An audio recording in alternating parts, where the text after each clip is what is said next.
están? Los saluda Mary Bahamonde Quinteros, abogada especialista en tributación.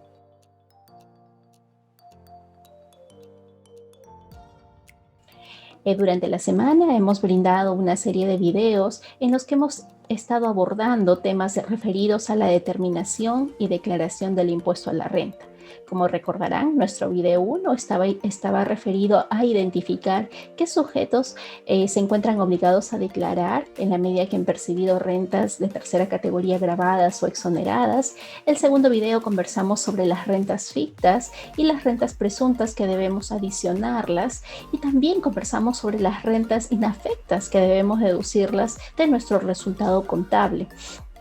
En el tercer video conversamos sobre costo computable y cuando la depreciación forma parte del costo computable. En este cuarto video vamos a conversar respecto a el ajuste a los ingresos producto del descuento que hemos formulado a nuestros clientes en el ejercicio 2020.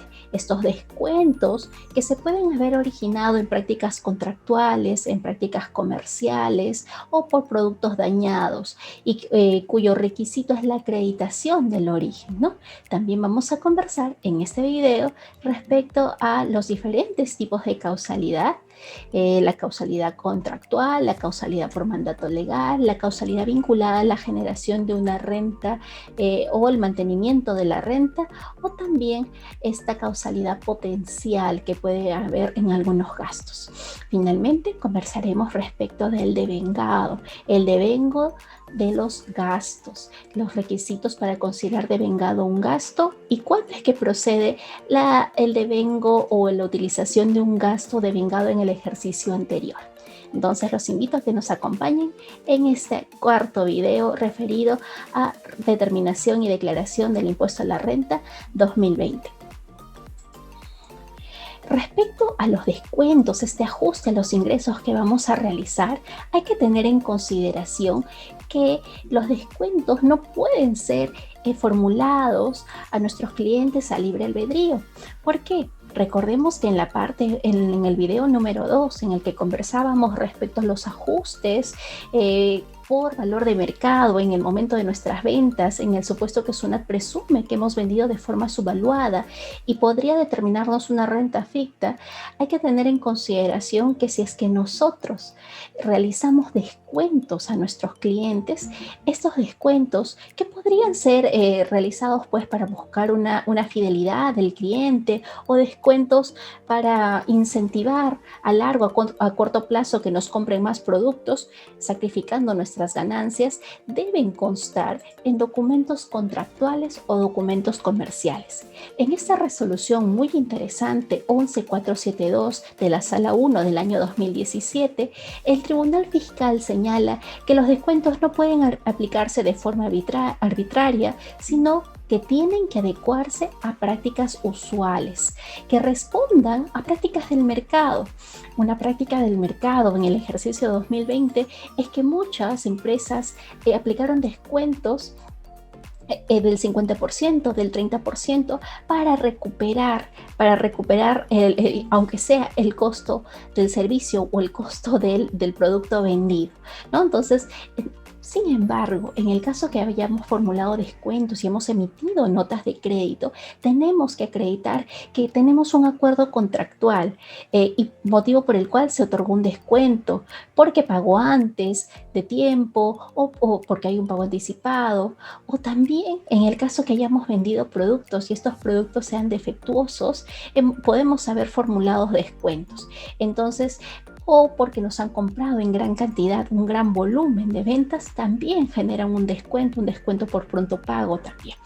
Entonces, esto debe constar en un acuerdo que debe estar firmado por ambas partes, por el proveedor, si es que nosotros somos quienes vamos a declarar que hemos otorgado ese descuento, y también por el beneficiario, ¿sí? Entonces debe constar que ambas partes conocían de esta política comercial. Además, hay que tener en consideración que si nosotros hemos ofrecido descuentos que van a ser aplicados en el ejercicio siguiente, no es posible que podamos provisionar esos descuentos. Esas provisiones por descuentos para efectos tributarios no tienen eficacia. En el caso que el producto sea defectuoso, el producto que hemos enajenado sea defectuoso, recién se va a considerar el descuento o devengado el descuento en el ejercicio en el que se produzca efectivamente la devolución del bien o se ofrezca un servicio para el mantenimiento o reparación del bien. Puede haberse vendido en el año 2019, pero esta mercadería funcionaba muy bien, había una garantía de 2 años y en el 2020 efectivamente se acerca el cliente y pide un descuento porque el producto no funciona. Se le ofrece un descuento o se le proporcionan ciertos servicios de mantenimiento. Entonces, este descuento recién va a ser o va a ajustarse a los ingresos en el ejercicio en el que se produce esta falla técnica. No obstante, hay que considerar que en estos casos hay que sustentar con un informe técnico el bien que se malogró, el bien que fue objeto de reparo. Esta resolución 11472 de la Sala 1 del año 2017 precisa que en los casos de mantenimiento o en los casos en los que se ofrece como parte del servicio y se trata como un descuento porque los servicios son gratuitos para dar un mantenimiento o reparación de bienes enajenados con anterioridad, el Tribunal Fiscal exige y ratifica la postura de la Administración Tributaria en que el contribuyente tiene la obligación de acreditar con informe técnico qué bien fue el que estuvo dañado, en qué consistieron la prestación del servicio del mantenimiento, qué servicios, qué piezas se cambiaron y cuál es el valor de las mismas. Y que este valor sea el exactamente contenido en la nota de crédito emitida. Si es que esto es así, entonces sí puede tratarse estas prestaciones para el mantenimiento de un bien antes enajenado como un descuento. ¿Sí? Entonces hay que tener en consideración siempre que un descuento tiene que estar firmado por ambas partes, ser de conocimiento de ambas partes, bien con documentos comerciales o con documentos contractuales.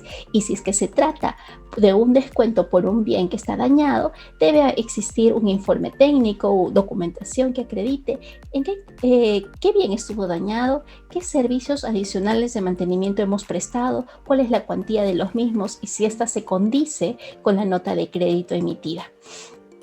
Entonces ya hemos hablado respecto a este ajuste al ingreso por los descuentos concedidos. ¿Qué es lo que ocurre en el caso ya para determinar en nuestro cuadrito? Recordarán ustedes en el segundo video que conversábamos, dijimos en el segundo video solamente vamos a hablar de costo computable.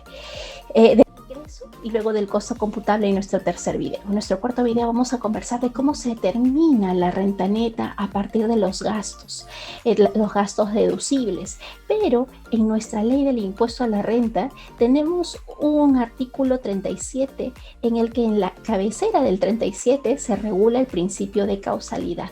Este principio de causalidad que a muchos nos puede sonar aburrido y que todos lo conocemos, en verdad es el principio más vulnerado y es el principio que casi todas las empresas no respetan.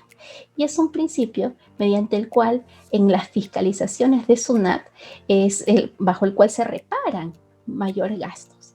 Entonces, para que nosotros no tengamos estas contingencias en el año 2020, yo les voy a brindar cierta jurisprudencia que podría conllevar a que ustedes recopilen los medios probatorios necesarios para acreditar la causalidad de sus gastos. En principio, nosotros tenemos, de acuerdo a la jurisprudencia y la interpretación de este artículo 37, la cabecera del artículo 37, yo he disgregado 4 tipos de causalidad. En principio tenemos la causalidad expresamente detallada en la norma. La expresamente detallada en la norma dice que son deducibles todos los gastos que estén relacionados a la generación directa o necesaria de renta agravada o del mantenimiento de los bienes que generan renta agravada. Esta es la que señala la norma. Pero dentro de la jurisprudencia, el Tribunal Fiscal ha reconocido que esta causalidad también puede ser una causalidad potencial. Es decir, yo invierto en determinado negocio, pero este negocio no prosperó, no me generó una renta, me puede haber generado una pérdida, obtuve gastos preoperativos, pero no se llegó a ejecutar el negocio y sobre todo por la coyuntura que estamos viviendo. Entonces, esos gastos son deducibles, ¿sí? No se necesita necesariamente generar renta, sino que puede ser un gasto para la generación de una renta potencial. Entonces, ese gasto es deducible. Asimismo, el Tribunal Fiscal y la Corte Suprema ha reconocido, también la SUNAT en varios informes, que hay una causalidad por mandato legal y también una causalidad por acuerdo contractual. Esto en la medida que no cumplir un mandato legal, que no cumplir un acuerdo contractual, conlleva poner en riesgo la fuente productora de renta. En consecuencia, cuando analiza la Administración Tributaria y la SUNAT cuando un gasto es causal o no, se remite a identificar cuál es la fuente o la obligación para que se incurra en este gasto. Entonces, estos 4 tipos de causalidad los vamos a ver a través de estos informes y resoluciones del Tribunal Fiscal. ¿Qué es lo primero que tengo que acreditar? Es que el gasto es necesario para la generación de la renta gravada. Debe evaluarse la necesidad del gasto. Y es aquí que se incurren en muchas irregularidades. Por ejemplo, adquirir un vehículo para el hijo del gerente. El gasto ni siquiera ya se va a evaluar en función al límite de vehículos destinados a las actividades de dirección, administración o representación. ¿Por qué? Porque no está cumpliendo con el requisito principal, que es la causalidad. El uso particular de un vehículo para uso particular del hijo del accionista, aunque éste tenga un cargo en la empresa, eso ya implica que el gasto no sea causal. Si es que yo compro determinados activos que en verdad no van a beneficiar a la generación de renta gravada, ni siquiera estoy recibiendo una renta, si los destino para el uso personal o el uso de otras empresas sin recibir una renta gravada, un uso en el que ni siquiera estoy reconociendo una renta ficta, pero quiero utilizar el crédito fiscal de ese activo, no me está generando ninguna renta, entonces esa depreciación no va a ser deducible de ese activo. ¿Por qué? Porque no me está generando una renta gravada. ¿Cuál es el principio por el cual no se va a permitir la deducción de la depreciación? El principio de causalidad. Entonces, la causalidad, que puede parecer redundante, que puede parecer básica, es el principio bajo el cual SUNAT repara todo. ¿Sí? SUNAT repara todo tipo de gastos aludiendo a la causalidad.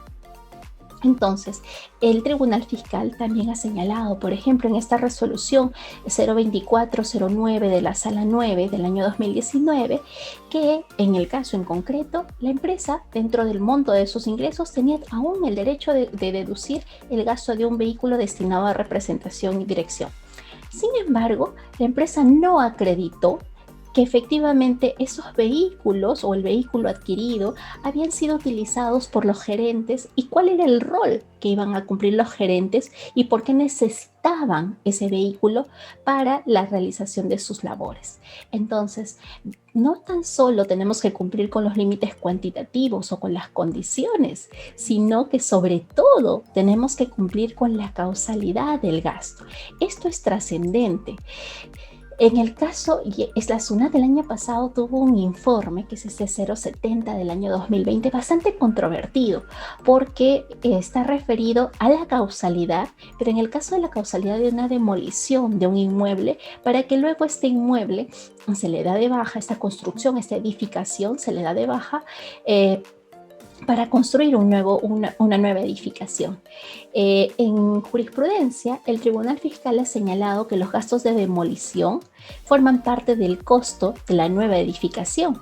No obstante, en este informe, y sabemos la diferencia entre costo y gasto, ¿no? Lo conversamos en el video anterior respecto, por ejemplo, el nuevo criterio del Tribunal Fiscal, reiterado, dicho sea de paso, en que el costo de la depreciación de los bienes destinados a producción que son adquiridos por leasing va a costo y no va a gasto. Lo mismo ocurre aquí, si es que la SUNAT nos está reconociendo que los gastos por demolición se tienen que deducir en el ejercicio en el que se efectúa la demolición. Es un gasto deducible y va a afectar a los resultados. Y no lo reconoce como un costo. Si fuera costo, recién esos gastos se imputarían en el ejercicio pues, en el que se enajene ese inmueble, ¿no? Pero acá la administración tributaria ha sido benevolente al considerar de que existe causalidad en el gasto, de los gastos de demolición, en la medida que se va a demoler un bien, una edificación para construir una nueva. Y esto va a generar una renta potencial. Entonces, estamos ante un gasto causal, nos dice la SUNAT en este informe. ¿Qué más nos dice el Tribunal Fiscal y que debemos tener en consideración? Esto no se olviden, que los gastos tienen que ser razonables y proporcionales y que tienen que estar vinculados a la naturaleza de las operaciones. Y aquí la razonabilidad, la proporcionalidad se aplica mucho en cuanto a las remuneraciones que asignamos, va por valor de mercado y no tan solo para las personas vinculadas, pero para los trabajadores que no son vinculados, también hay que tener en consideración la razonabilidad y la proporcionalidad de sus remuneraciones en función a el ingreso que su labor está generando para la empresa.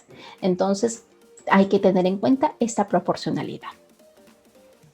En el caso que recibamos bienes en comodato o bienes en arrendamiento, también tenemos la obligación de acreditar la causalidad.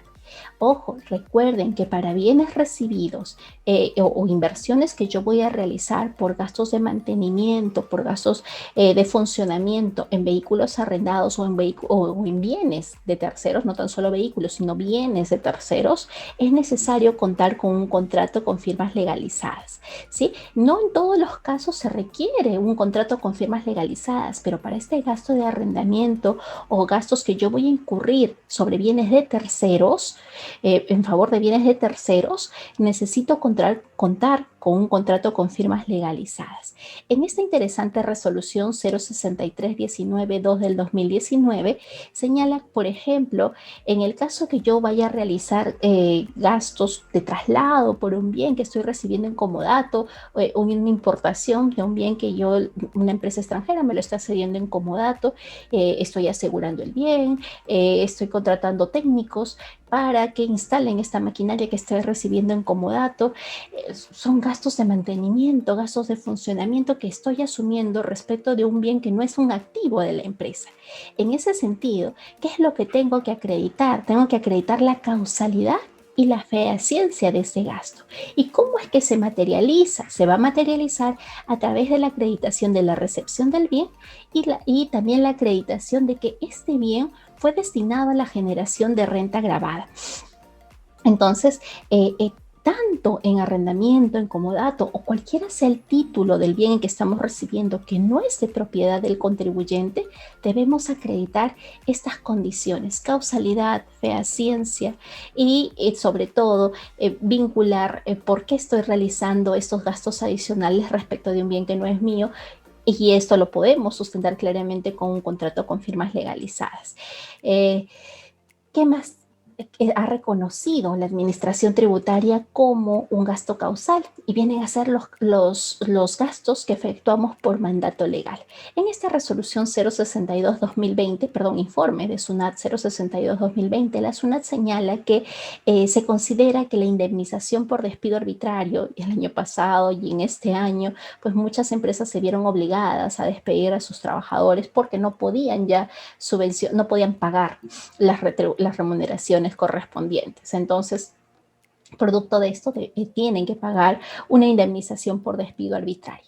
En este informe, la SUNAT señala que en la medida que la Ley de Productividad y Competitividad Laboral ordenan que se le pague una indemnización por ese despido arbitrario, y esto viene por un mandato legal, entonces el pago que realiza la empresa va a ser un gasto causal, o ser un gasto deducible para la empresa. Para el trabajador será una renta inafecta, pero para la empresa va a ser un gasto deducible. ¿Por qué? Porque proviene de un mandato legal. Luego tenemos la causalidad contractual. Y dentro de la causalidad contractual también se encuentra, por ejemplo, aquellos acuerdos que puedan formular las empresas con sus trabajadores incentivando su renuncia. Es este el caso de la resolución 2371 de la Sala 3 del año 2017, en la que se señala que en la medida que se había pagado un incentivo, una suma dineraria al trabajador para que éste formule su renuncia y este pago provenía de un acuerdo contractual entre las partes, ese gasto a criterio del Tribunal Fiscal es un gasto deducible. En ese mismo sentido se ha pronunciado el Tribunal Fiscal respecto de los gastos por outplacement. Estos gastos mediante los cuales la empresa contrata a otras empresas para que capaciten al trabajador y este trabajador pueda insertarse nuevamente en el ámbito laboral. Estos gastos en favor de ex trabajadores, ojo, ya no son trabajadores, aquí son gastos por ex trabajadores. El artículo 37L reconoce los gastos pagados a trabajadores como gastos deducibles, pero la duda, y aquí por qué suena reparó, es porque son gastos en favor de ex trabajadores, pero con los cuales se suscribieron convenios para poder reinsertarlos al ámbito laboral. Sustentado en estos convenios, en estos acuerdos contractuales, el Tribunal Fiscal señala que estos gastos también son deducibles. Entonces, apreciamos una nueva manifestación más de la causalidad contractual. ¿Y qué ocurre con las penalidades? El año pasado y este año muchas empresas se han visto obligadas a pagar penalidades. Porque estas penalidades provienen ¿de dónde? Provienen de un acuerdo contractual. ¿Qué es lo que nos dice la jurisprudencia respecto a qué requisitos debemos acreditar y en qué momento es que se deduce un gasto por pago de penalidades? En principio, lo que tenemos que acreditar en este cuadrito, lo podemos ver, es la obligación contractual de pagar la penalidad. Es decir, si yo pago una penalidad, esta debe estar acordada en un contrato, debe haber una cláusula penal y se debe especificar cuáles son las condiciones o cuáles son los hechos que deben ocurrir para yo pagar esa penalidad. Asimismo, la penalidad no tan solo debe haber este acuerdo, sino que tengo que acreditar con documentos cómo es que se produjo o cuáles son los hechos que sustentan que efectivamente se produjo las condiciones señaladas en el contrato para pagar esa penalidad. Y es esto uno de los motivos por los que la Administración Tributaria ha reparado con mayor frecuencia, porque existe el contrato, existe la nota de débito y la acreditación del pago de la penalidad. Sin embargo, lo que no existe es la acreditación de los hechos que generaron el pago de la penalidad. Y es ese el hecho principal por el que nos obliga a tener bastante cuidado si es que en el ejercicio 2020 o en este ejercicio 2021 vamos a pagar una penalidad. Cuiden mucho de documentar su expediente con los medios probatorios que acrediten cómo es que se produjeron los hechos que conllevaron al pago de la penalidad.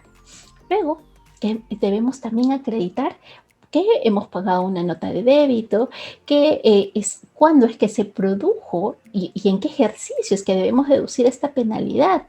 Y el Tribunal Fiscal nos ha mencionado ya no, en criterios de que el ejercicio en el que se debe pagar o deducir esa penalidad es el ejercicio en el que se suscita el hecho que generó la penalidad, no cuando se paga efectivamente. ¿Sí? Yo debo deducir esa penalidad en el ejercicio en el que se suscitó el hecho y no cuando efectivamente la pago. Sí, y esto vamos a ver en qué RTF lo señala. Y debe acreditarse que efectivamente se pagó esa penalidad o cuando menos que se devengó.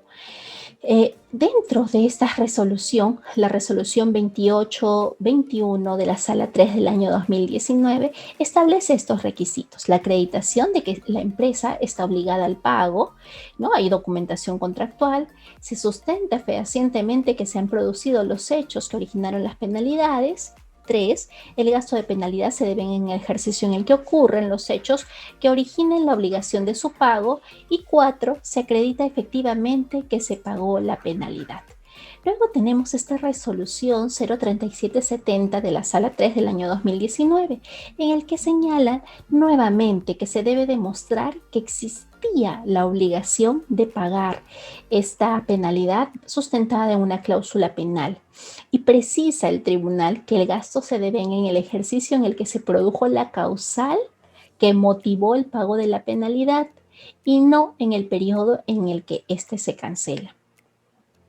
De otro lado, también tenemos estos acuerdos que se pueden pagar, por ejemplo, por una transacción extrajudicial o por responsabilidad extracontractual, cuando nosotros o nuestros trabajadores generan un daño sobre propiedad de tercero, por un acuerdo extracontractual o por una transacción extrajudicial, podemos acordar el pago de una indemnización. Sin embargo, el Tribunal Fiscal no solamente se ha quedado en analizar de que efectivamente exista un mandato extrajudicial o un acuerdo contractual de responsabilidad extracontractual, perdón, que ordene el pago de una indemnización, sino que el Tribunal Fiscal ha confirmado un reparo de la Administración Tributaria en el sentido que nosotros como contribuyentes cuidémonos mucho de acreditar cómo es que se produjo este hecho y si es que este hecho en realidad fue producido por uno de nuestros trabajadores. Y si es que este trabajador se encontraba en horario de trabajo y generó ese daño sobre el tercero. ¿Sí? Entonces, por ejemplo, en esta resolución nos dice el contribuyente debe acreditar el nexo causal existente entre el encargo del servicio asignado al trabajador y el daño producido. ¿Qué es lo que había y qué es lo que tiene que acreditar?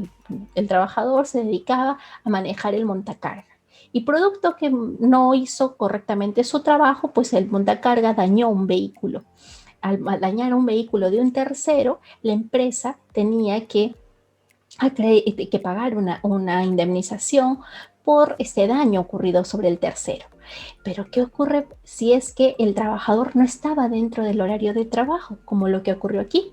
Si no estaba dentro del horario de trabajo y no estaba realizando la función para la cual fue contratado, entonces no ese acuerdo, aun cuando exista un acuerdo extrajudicial, no, el gasto no sería deducible. ¿Por qué? Porque no hay un nexo causal entre lo que ocurrió con el desembolso y no se acredita la efectiva responsabilidad de la empresa bajo este criterio. Entonces, bastante cuidado con estos acuerdos extracontractuales. No todo lo que el juez nos ordena es un gasto deducible para la empresa. Sí, sobre todo esta RTF me pareció importante traer la colación.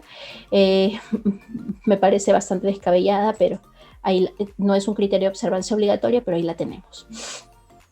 Luego tenemos que acreditar, y esto va de la mano, no es que la causalidad excluya a la fehaciencia, ni que la fehaciencia excluya la causalidad, sino que son dos elementos que debemos analizarlos conjuntamente.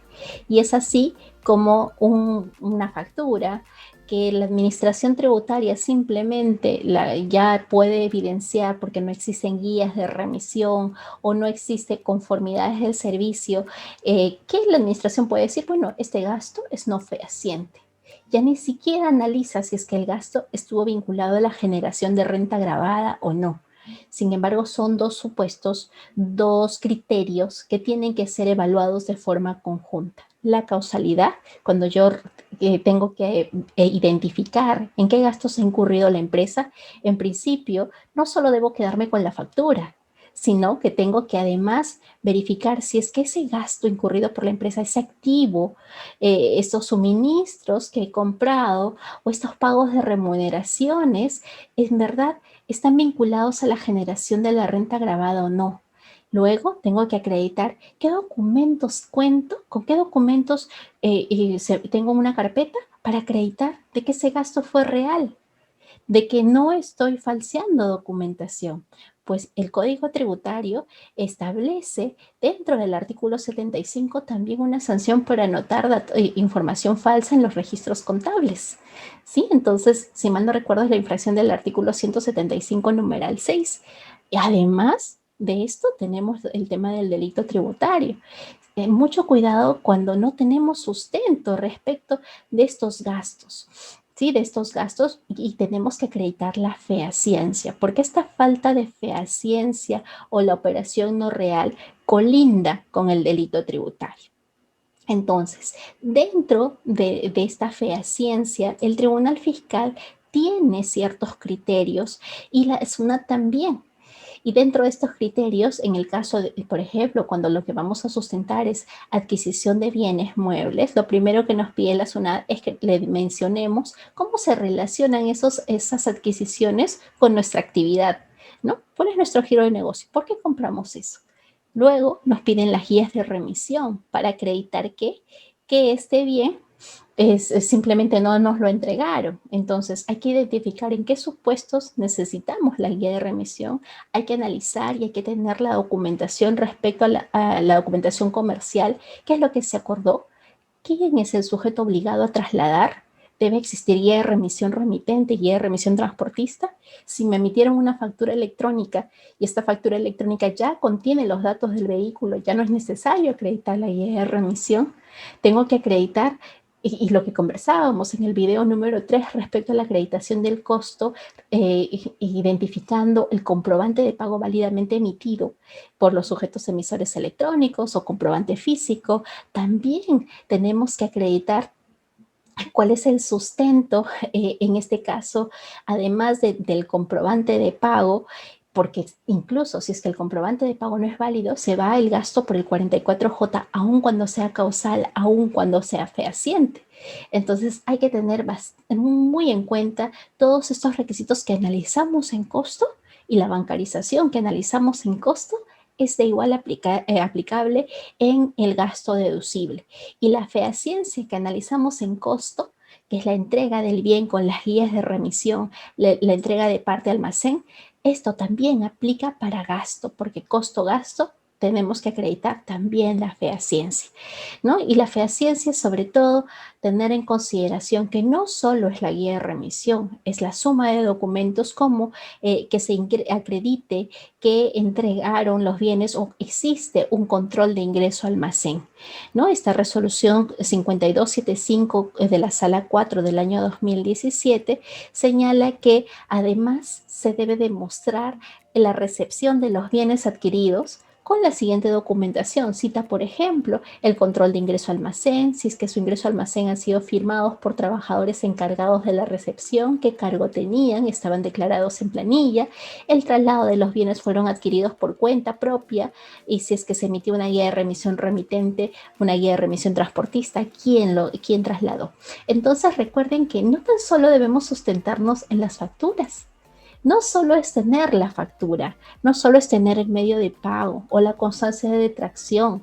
Estos documentos no lo son todo, sino que sobre todo es la documentación comercial la que va a ser trascendente para que nuestra determinación del impuesto a la renta en este formulario 710 sea una determinación correcta y libre de contingencias, ¿sí? O disminuir cuando menos las contingencias que podamos tener. Un reparo también muy frecuente, y de esto debemos cuidarnos mucho, es que si tenemos gastos por servicios, no estamos hablando de planilla, de lo cual vamos a conversar los gastos vinculados a planilla el próximo video, debemos acreditar la efectiva prestación del servicio y la causalidad, es decir, si es que ese servicio en verdad es necesario, que vamos a recibir es necesario para la generación de la renta gravada. Entonces hay que tener en consideración que en el caso de servicios, evaluar el estatuto, evaluar el organigrama de funciones y si es que este señor está cumpliendo un rol que en verdad está vinculado a la generación de la renta gravada, ¿sí? Entonces ya hemos analizado causalidad, ya hemos analizado fehaciencia. En el video número 3 analizamos los supuestos incluso de sustento en comprobante de pago y la bancarización. Ahora nos corresponde analizar el devengo del gasto. Conversamos en el video 2 sobre el devengo del ingreso, ¿sí? Y algunos criterios de la SUNAT del año pasado respecto al devengo del ingreso. Pero la SUNAT ha estado muy activa desde el año 2019 y en el año 2020 para identificar y definir y esclarecer aquellos supuestos en los que se va a considerar devengado el gasto, devengado el ingreso, sobre todo en los supuestos de hechos futuros, hechos que no son ciertos o condiciones suspensivas. Entonces, dentro del devengo del gasto, se supone que hemos acreditado la causalidad, que hemos acreditado la fehaciencia. Y luego vamos a qué ejercicio es que corresponde que se impute ese gasto, ¿no? Y lo que nos señala el artículo 57 en principio es que debemos acreditar que se produjeron los hechos sustanciales que generaron el gasto. que había una obligación de pagarlo y que no existe una condición suspensiva para poder deducir ese gasto, ¿no? Y que no estaba sujeto este gasto a un hecho futuro, un evento futuro. Si es que esto es así, si es que simplemente se produjeron los hechos sustanciales, no había una condición suspensiva y tampoco se había condicionado a que se produzca un hecho futuro, ese gasto es del ejercicio 2020. Pero ¿cómo vamos a identificar estas circunstancias? Esto solo lo podemos acreditar si es que somos una empresa ordenada, si es que somos una empresa que cuenta con órdenes de servicio, en las que sean, o contratos, si es que son contratos de suministro, contratos si son frecuentes estas transacciones y se van a realizar por un tiempo prolongado, entonces sustento en contratos. Pero el contrato por sí solo no acredita un gasto, sino que requerimos además contar con documentación que acredite la efectiva prestación de esos servicios que hemos recibido o de esos bienes que hemos ido incorporando para que ese gasto sea deducible y además sea un gasto devengado dentro del ejercicio 2020. El Tribunal Fiscal ya en jurisprudencia anterior al año 2019, que es cuando se incorpora la definición del devengado jurídico, ya venía señalando qué se entiende por devengado y el Tribunal Fiscal hacía referencia a qué se entiende por la producción del hecho sustancial y el control del bien, ¿no? Sobre todo en la transferencia de bienes, en los gastos referidos a bienes, nos hablaba el Tribunal Fiscal de un control sobre el bien y el riesgo, ¿no? Asunción del riesgo por parte del adquirente. Y entonces, ¿qué se entiende por hecho sustancial? En verdad es el hecho sustancial es el hecho trascendente que puede estar acordado en nuestros contratos o en estas cartas comerciales que va a acreditar cuándo es que nace la obligación de pagar un gasto. Ese es el hecho sustancial. Mientras que un hecho futuro es un nuevo hecho distinto al hecho sustancial. ¿Sí? Es un hecho que se va a producir después y que es totalmente distinto, que no es la verificación del hecho sustancial, sino que es un hecho totalmente distinto y pactado en el acuerdo contractual. Entonces, en la acreditación de gasto por adquisición de bienes, ¿qué es lo que debemos acreditar? De que nosotros ya teníamos el control del bien, ¿no? Había un derecho de uso sobre el bien y a usar ese bien. Entonces, si es que tenemos acreditado esto, y lo podemos acreditar con las guías de remisión remitente, transportista, con la factura electrónica que indique los datos del transportista, con el parte de almacén, con el CARDEX del bien o del producto, entonces podemos acreditar que ya se devengó el gasto respecto de ese bien. Y entonces el enajenante ya transfirió todo el riesgo de la pérdida del bien y nosotros hemos asumido el control sobre ese bien. De haberse producido ello, entonces el gasto será un gasto devengado en el ejercicio. Se devengó en el ejercicio.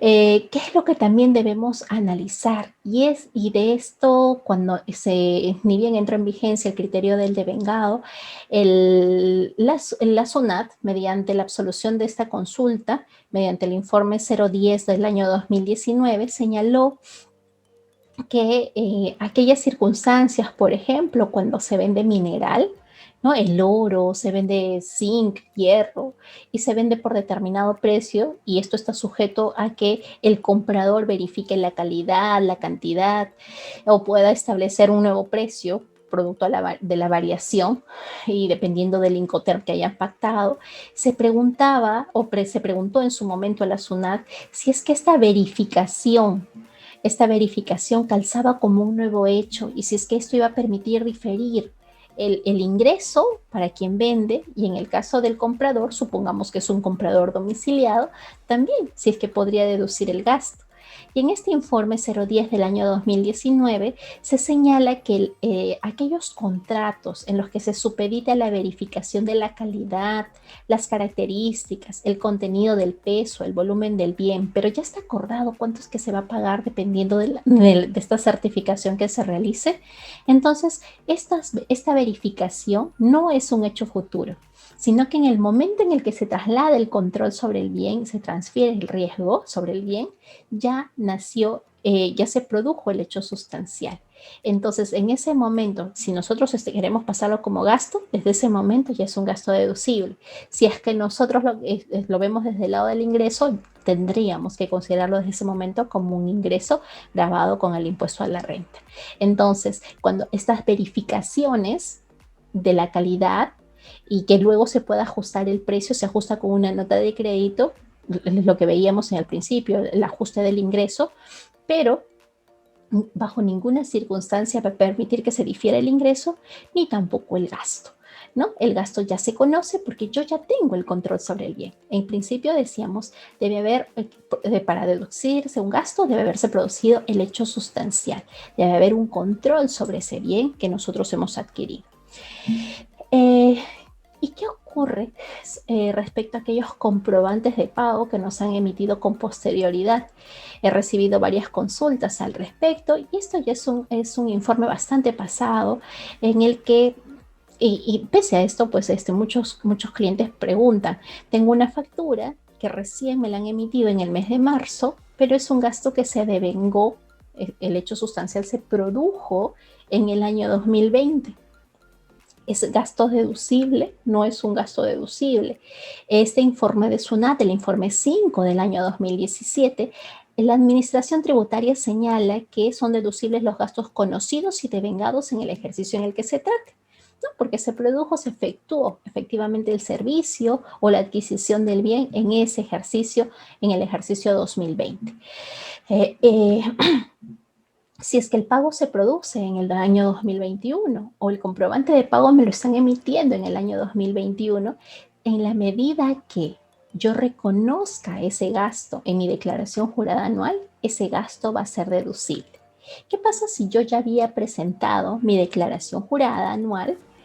Si la presento antes del vencimiento es una sustitutoria. Si la presento después, supongamos que ya llegamos al 25 de marzo, nos quedan 5 escasos días.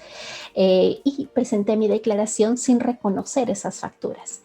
Este informe de SUNAT nos precisa de que va a ser un gasto deducible siempre que ese gasto haya sido reconocido en la declaración jurada anual, ¿no? Siempre que esté reconocido en la rectificatoria de la declaración jurada anual, el gasto va a ser deducible.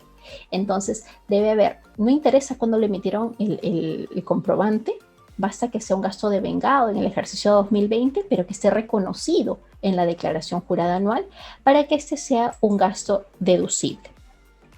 En el año 2020, la SUNAT se pronunció mucho sobre cuándo se devenga el gasto y sobre todo sobre algunos conceptos laborales, porque fueron consultas que le formularon. Por ejemplo, en el caso de participación adicional de las utilidades. La participación adicional de las utilidades es un desembolso unilateral que realiza pues, el empleador porque quiere beneficiar a sus trabajadores. Y esta participación adicional de las utilidades, en verdad, el hecho sustancial se va a producir cuando la empresa obtenga las utilidades, ¿no? Entonces, en el ejercicio, toda vez que las utilidades de un ejercicio se verifican al cierre de este, es en ese momento, en el cierre del ejercicio, es que nace la obligación del pago de esta participación adicional de las utilidades. Entonces, al cierre del ejercicio, es que se estaría devengando ese gasto.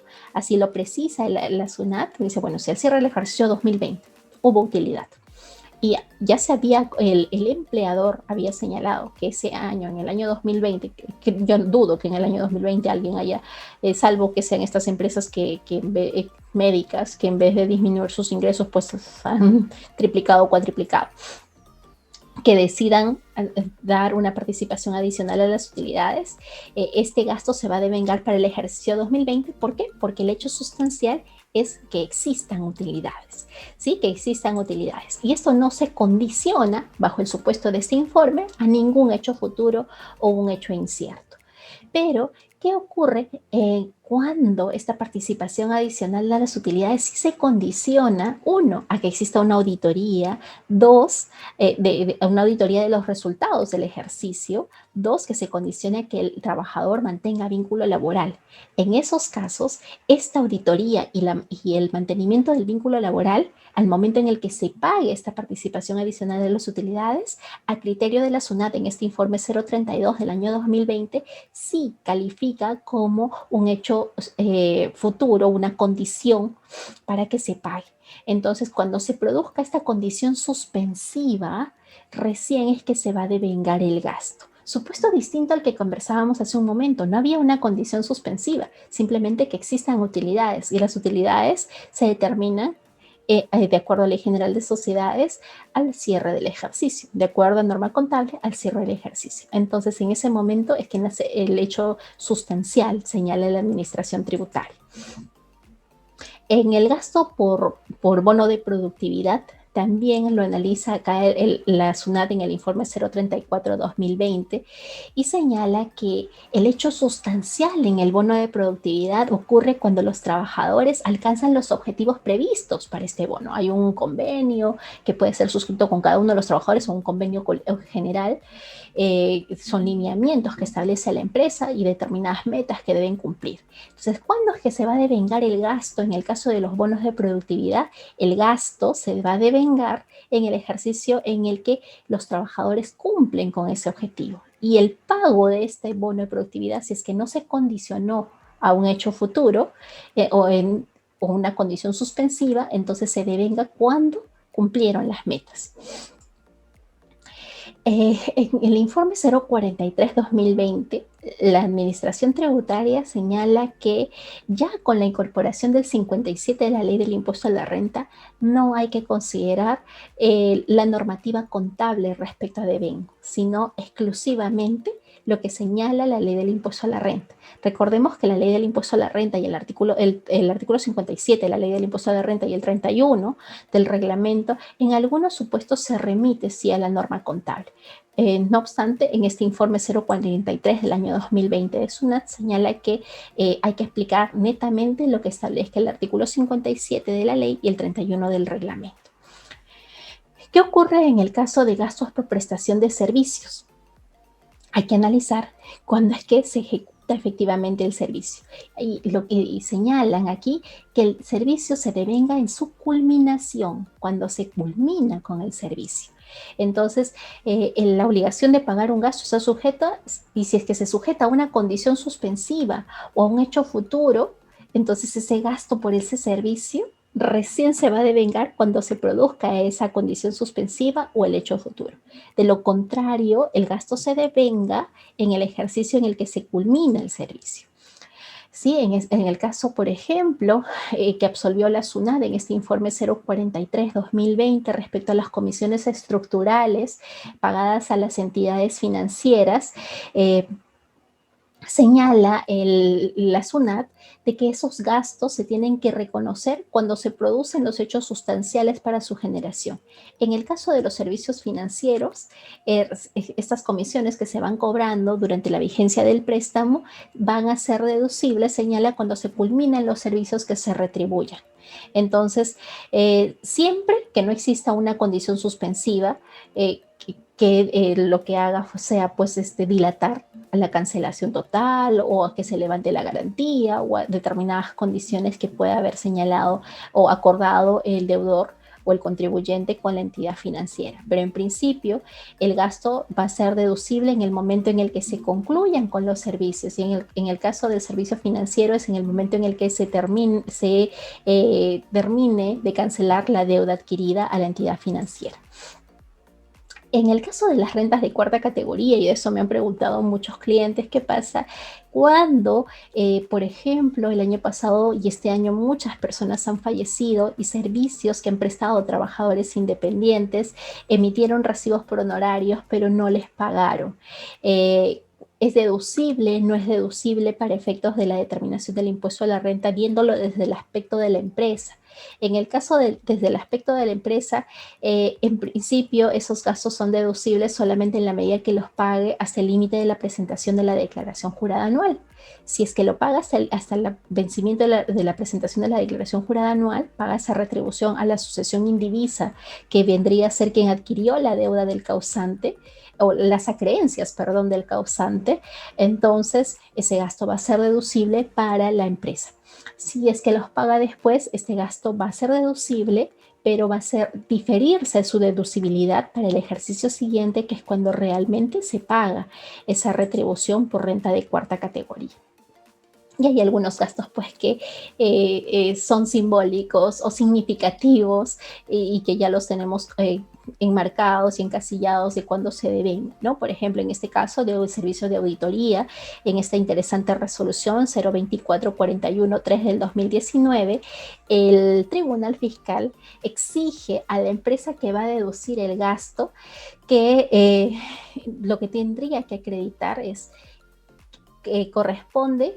Uno, que si es que el servicio de auditoría estaba referido a que analicen los estados financieros, los resultados del ejercicio 2010, entonces debía acreditar, pese a que el servicio no se había culminado en el 2010, sino en el 2011, que en el 2010 no los dedujo. Segundo, que sustente que la deducción se realizó en el ejercicio 2011. ¿Por qué? Y que sustente que el informe, en el ejercicio en el que se deduce, es el ejercicio en el que se entregó el informe de auditoría. ¿Por qué? Porque los gastos de auditoría son gastos deducibles en el momento de su culminación, en principio. Entonces, en esta resolución señala, bueno, no me has acreditado que pese a que el servicio se inició en el año 2010 y está referido a la auditoría de los estados financieros del año 2010, que en ese ejercicio no lo deduciste. Y tampoco me has acreditado que en el ejercicio 2011 te entregaron el informe de auditoría. Y si es que no me has acreditado que te entregaron el informe de auditoría, entonces no es un gasto deducible, señala el Tribunal Fiscal en esta resolución 2441-3 del año 2019. ¿Y qué sucede con el servicio o la retribución que se paga al contador, sea por facturas o recibos por honorarios por la elaboración de balances? ¿En qué ejercicio es que se deduce? En esta resolución 09783 de la Sala 3 del año 2017, el Tribunal Fiscal señala que la elaboración de un balance es empleado en el ejercicio, es decir, el balance del 2020 es empleado en el ejercicio 2020, pero el gasto de servicio se devenga en el ejercicio en el que está referido este balance. ¿Qué es lo que va a ocurrir? Si es que el contador emite una factura, pues ese gasto va a ser deducible para el ejercicio 2020, ¿no? Porque no interesa cuando le paguen. Pero si es que emite un recibo por honorarios, ese gasto va a ser deducible siempre que en el 2020, siempre que le hayan cancelado hasta antes del vencimiento de la declaración jurada anual. Si nos damos cuenta, el recibo por honorario va a ser emitido en el mes de marzo, pero de acuerdo a esta RTF, es un gasto deducible, es un gasto que se habría devengado en el ejercicio 2020. Si lo cancelamos hasta el vencimiento de la declaración jurada, será un gasto del ejercicio 2020, pese a que el recibo se esté emitiendo con fecha posterior. Y a esto nos sirve pues ese informe de SUNAT que señalaba que no interesa cuál es la fecha de emisión del comprobante, sino que efectivamente este gasto se hubiera devengado en el ejercicio. Finalmente, vamos a conversar sobre los gastos de ejercicios anteriores. Y esto es muy relevante, es el último párrafo del artículo 57, las condiciones que establece la norma y las condiciones que a través de la jurisprudencia el Tribunal Fiscal ha precisado para la deducción de gastos de ejercicios anteriores. En principio, lo que debemos acreditar es que yo puedo deducir en el ejercicio 2020 un gasto del año 2019 solo si, por razones ajenas al contribuyente, esta empresa pues no pudo conocer de ese gasto oportunamente y no pudo imputar ese gasto en el ejercicio 2020, salvo los otros criterios ya que condicionan pues que se condiciona por el pago referidos al 37V o los gastos con no domiciliados. Estamos hablando de gastos en los que la empresa recibió el comprobante de forma extemporánea, no canceló esa factura en el ejercicio 2020. Entonces, el Tribunal Fiscal en esta resolución nos pone condiciones y nos dice, si tú quieres traer al ejercicio 2020, vamos a poner el ejemplo, un gasto del año 2019, que es un ejercicio anterior, tú tienes que acreditar que ese servicio, ese gasto por ese servicio o la venta de ese bien se ha pagado en el ejercicio 2020, que es el ejercicio en el que se pretende la deducción. Además, que ese gasto se haya provisionado en este ejercicio 2020, que es el ejercicio en el que se va a realizar el pago. ¿no? Entonces, la conclusión es que tanto la provisión como el pago tiene que realizarse en el ejercicio en el que se pretende la deducción de ese gasto. Si es que esto es así, entonces vamos a poder deducir un gasto del ejercicio anterior. En el caso que estamos poniendo es el ejercicio 2019. Eh, el Tribunal Fiscal nuevamente acá ratifica de que solo procede la deducción del gasto en el ejercicio en el que se provisione y se cancele ese gasto, ¿no? Si es un gasto del ejercicio anterior. Y en esta curiosa resolución, la resolución 02791 de la Sala 4 del año 2017, el Tribunal Fiscal confirma un reparo de la Administración Tributaria por gastos de ejercicios anteriores, en el sentido que la empresa pretendía la deducción de un gasto del ejercicio anterior, pongamos que es del año 2019, en verdad es un caso muy anterior a este año, por servicio de transporte de periódicos y revistas de Lima a Chimbote. Pero estos fueron cancelados en el ejercicio 2019, en el caso que estamos planteando, fueron cancelados en ese ejercicio. Entonces esa cancelación en el ejercicio anterior y el hecho que yo no los haya registrado como gasto en el ejercicio en el que correspondía, acreditaba pues de que no era un gasto del ejercicio anterior. ¿Cuáles eran las dos condiciones que debo recurrir, que debo cumplir? Es que el pago se realice en el ejercicio en el que se pretende la deducción y que se haya provisionado en el ejercicio en el que se pretende la deducción. Entonces, si es que el pago se produjo antes, ya no cumplo los dos requisitos, ¿no? Puedo cumplir el requisito de la provisión, pero si es que no pagué en este ejercicio, en el ejercicio en el que pretendo deducir, pues lamentablemente ese gasto es un gasto reparable, ¿no? Es un gasto respecto del cual yo voy a tener que pagar, o se asume el 29.5 porque no puedo, podrá ser causal, pero es un gasto que ya no puedo deducirlo o no puedo aplicarlo ahora, salvo que rectifique, ¿no? Y finalmente, la importancia del registro contable y el devengo del gasto.